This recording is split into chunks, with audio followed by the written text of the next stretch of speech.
Welcome to Ryan's Running Reviews in partnership with Roadrunner Sports, and today we're taking a look at what I think potentially might be one of the better daily trainers that's out right now. It's the Adidas Adizero SL2. Let's run with it. Before we get started, I do want to say these shoes were provided to me by Roadrunner Sports. However, no one had a chance to preview this video, and this file synopsis is my own. I'd also like to say please leave a like on the video and consider subscribing. Here we go. I was really excited to get my hands on the SL2, mainly because I heard so many great things about this update and I wanted to see for myself. And after giving it a shot, I am quite impressed. This is definitely one of the better, kind of more classic and conventional trainers out there. It's not perfect. I definitely have some things I would change. I'll touch on those points later on in the video.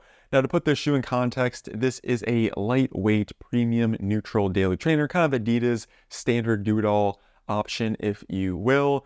And I think they made some good kind of tweaks to this shoe to make it really stand out from all the other kind of basic trainers out there. As far as the stats go, this shoe costs $130, which is roughly $10 to $20 cheaper compared to its competitors or other similar shoes in this category. And even though this is the cheaper shoe, it doesn't feel like you're giving up anything in terms of materials or overall performance.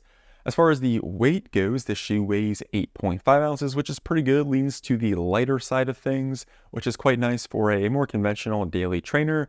And then as far as the stack height goes, we have 36 in the heel and 26 in the forefoot, which is about what you expect again for this particular category. And I think that the materials that they used in the midsole actually kind of punch above their weight. And speaking of the midsole, there are two different kinds. We have an internal core of Light Strike Pro, which you can actually see with this little cutout on the side, and then some small cutouts in the outsole.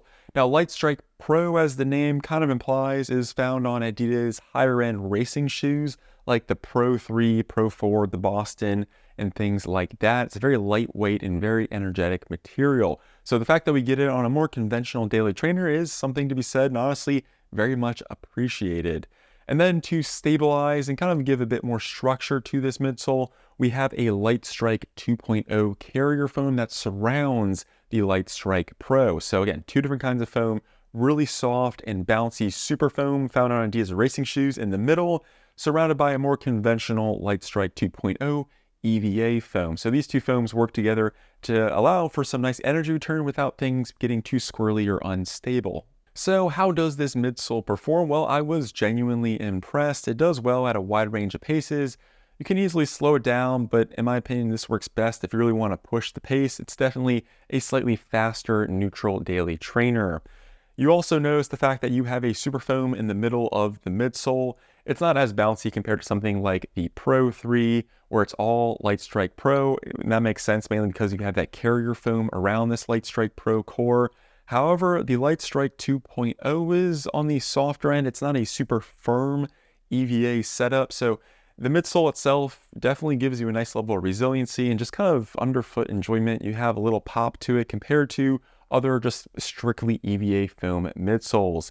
And honestly, it just has a bit more life to it, which is why I think it kind of stands out from the rest and punches well above its stack height.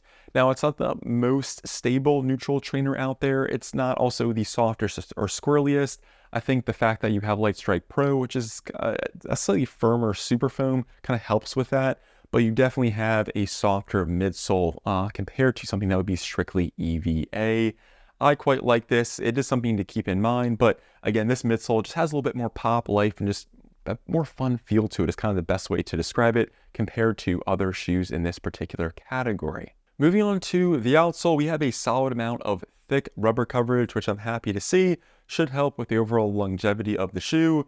The lug patterns are actually fairly deep, so you have some solid tread here. I didn't have an issue. One thing I do want to point out is it is not Continental tire rubber, so it's going to be Adidas in-house brand. For me, it didn't make too much of an issue, and like I said before, very happy to see we have a substantial amount of rubber here. Moving on to the upper, this was the one area I wasn't completely happy with. I have a few small changes I would hope for. It's a rather narrow experience, which for me was fine. If you have a higher volume foot, definitely go with the wide option. The one thing that really did bother me was the tapered toe box. It was just too narrow. I wish it had a more standard fit or a wider fit towards the top. And I do wish I was able to maybe go up half a size. I think that would have fixed the issue for me and just provided a better fit overall. Otherwise, I thought the upper was quite good. The material is very thin. It's like a mesh, super breathable, excellent airflow. The tongue is not gusseted, has a light amount of padding, but I love when companies do this. They gave us kind of a really plush foam block down the center. It's a really nice compromise. You don't need a massively thick tongue. You just need some kind of foam blocks or cushioning down the center to help with lace pressure protection. And I think this implementation does a great job. If we go towards the heel counter, you also have some large foam blocks. Your heel really does sink quite far back into this heel counter, which helps with the lockdown.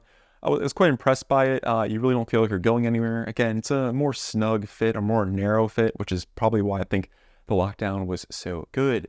The heel counter itself, fairly flexible and bendable, not a lot of structure there, didn't really seem to be an issue. And then the one thing that's kind of pointless is the heel pull tab. It's so small. I don't know if this is just a design thing or if they really want it to be a pull tab. You really can't fit your fingers underneath this piece of material to grab it, so it just kind of felt pointless to me. But otherwise, the upper was nice. I just wish maybe I went up half a size or the toe box was just a bit wider, just a little bit too tapered. Other than that, the materials, breathability, and everything was spot on. I really like what Adidas is doing here, and I hope other running shoe brands follow in their footsteps, pun very much intended. They did the basics well. They came in at $130 compared to most trainers, which are at $140, $150, so it's just cheaper without sacrificing materials or performance. And then it only weighs 8.5 ounces, which is on the lighter end of things. They also gave us their best running shoe foam, which we see on their $300 and $500 shoes, Light Strike Pro, and that's surrounded by Light Strike 2.0, a slightly firmer EVA material. And even though it's EVA, it's not a firm foam. It actually has a decent amount of squish and compression. So when you have the super foam paired with the carrier foam, it gives you a more energetic and lively underfoot experience compared to more conventional midsoles, especially pure EVA midsoles.